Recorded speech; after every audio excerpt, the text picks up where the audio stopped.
My mom moved to India a week after graduation and got a job teaching English. Louis was born a year later.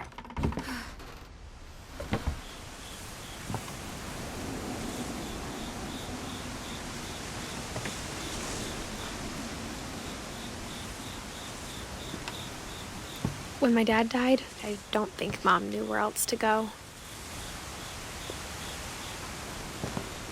I'm sure Edie was happy to have her back. And to see kids in the house again.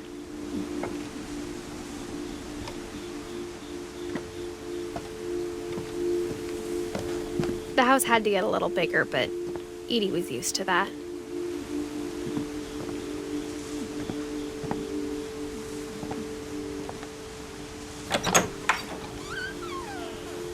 And for a while, things were good, almost normal.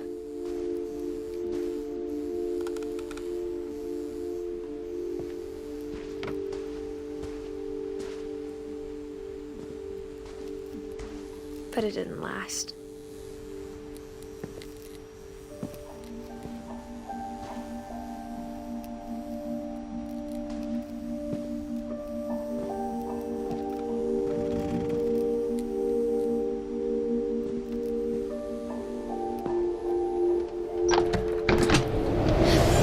The beginning of the end was Milton's 10th birthday, when Edie gave him a castle.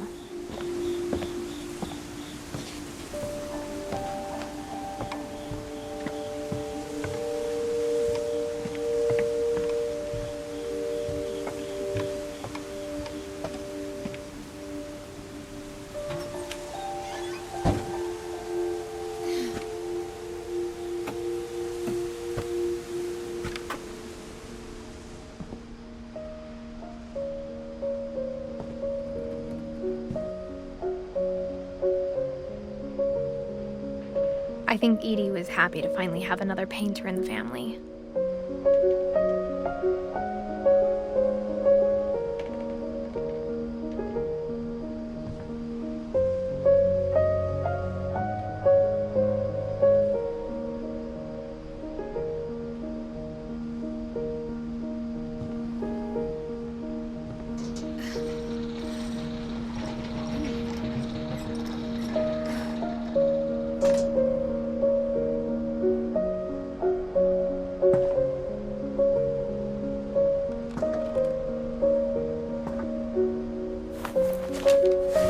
Milton Finch in The Magic Paintbrush.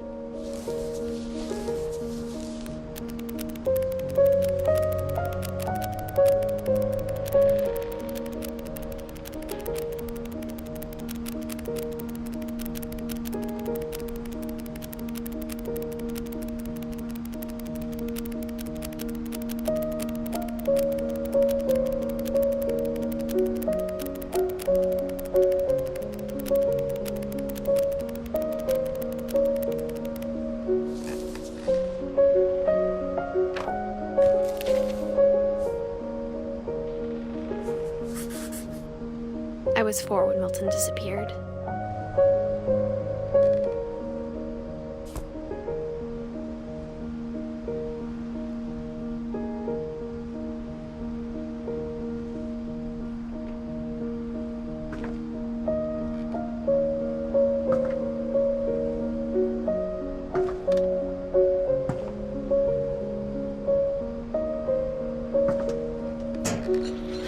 Mom spent months searching for my brother.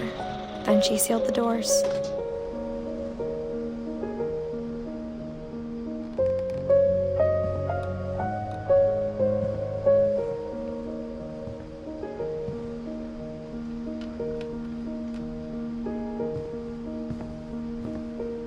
Whatever Milton had found in the house, Mom didn't want it getting out.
Mom definitely blamed Edie, but I think Lewis blamed himself.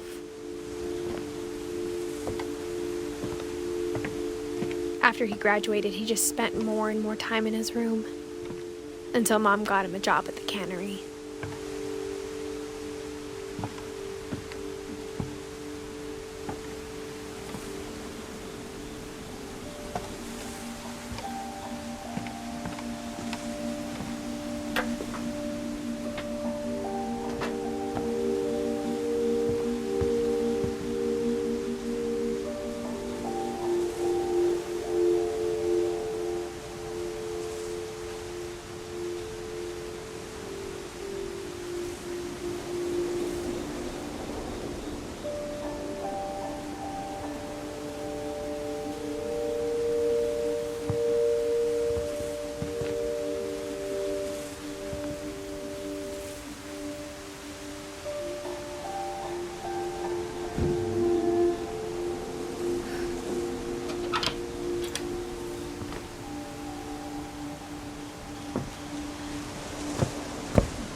Lewis's room smelled very, very familiar.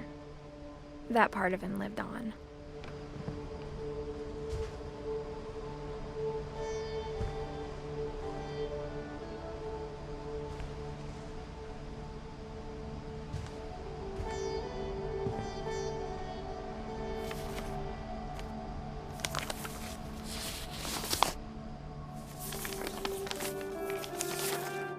Dear Mrs. Finch, as Lewis's psychiatrist, I can understand your desire for an explanation.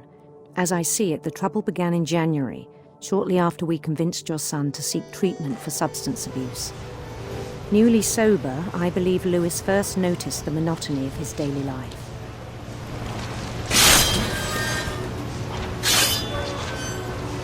He kept working at the cannery.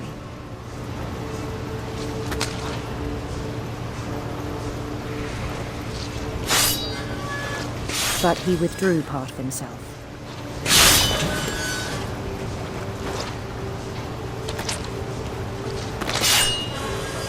In our sessions, I saw the same behavior.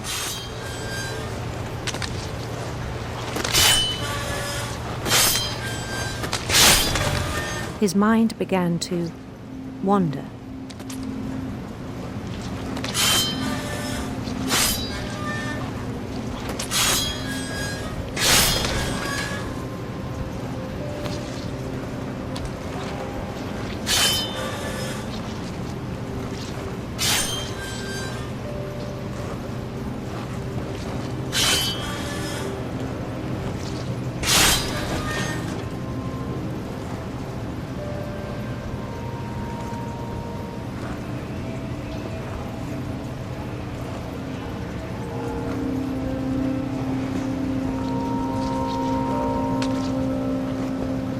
I asked him to describe it.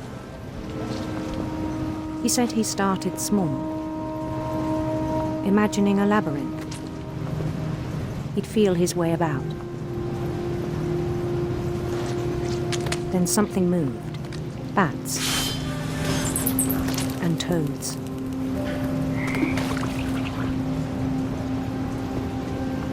And things that have not names. He knew it was all in his head. But he took it very seriously. I had hoped he'd find himself.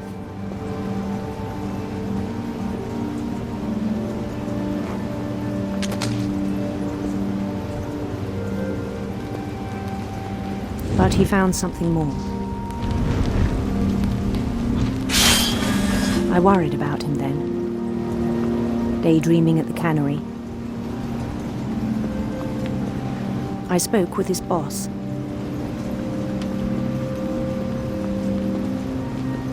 But he said Lewis had become a model employee. Methodical, tireless, focused. Like a whole new Lewis. So I let him go on.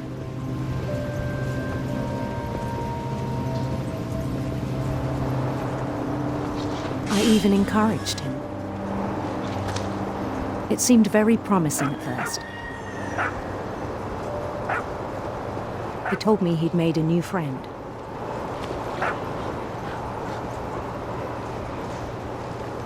On the edge of a city he named Lewis Hope. He built the city up slowly, brick by brick. Then he made musicians.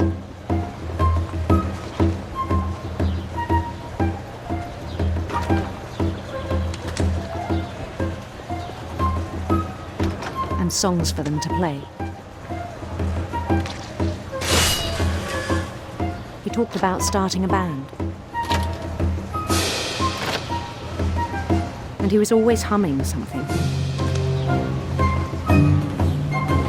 Every day his imagination grew stronger.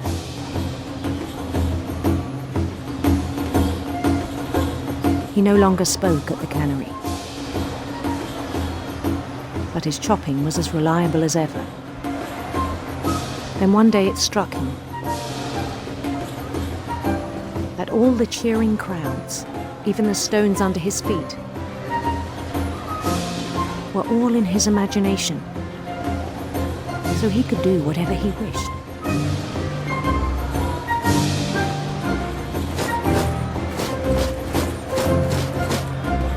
He held an election for mayor,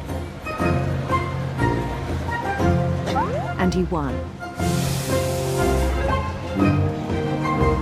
They begged him to stay, but his mind was already wandering. It became a game for him.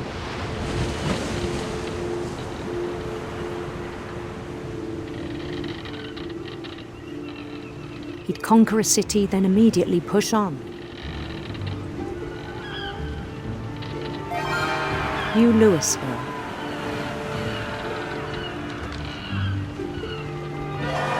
St. Louis. He started drifting away from our reality.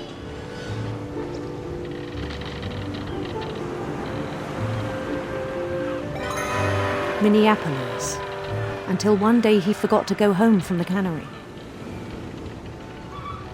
Even as his mother pleaded with him, part of Louis kept sailing on.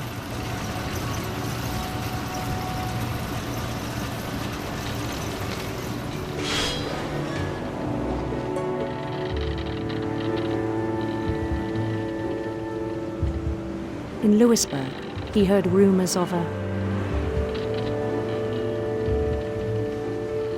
handsome queen.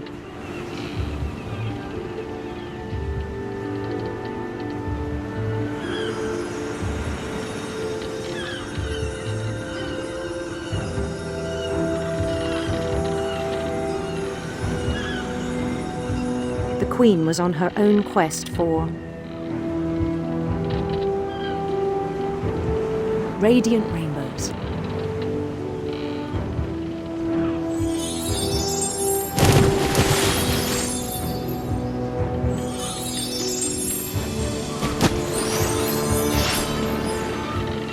He followed the sound of her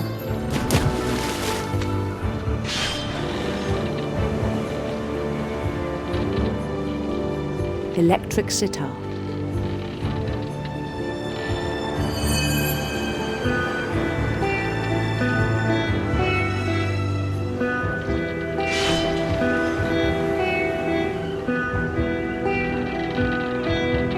His chase led him to a golden palace east of the sun and west of the moon. Even then, his logic remained sound.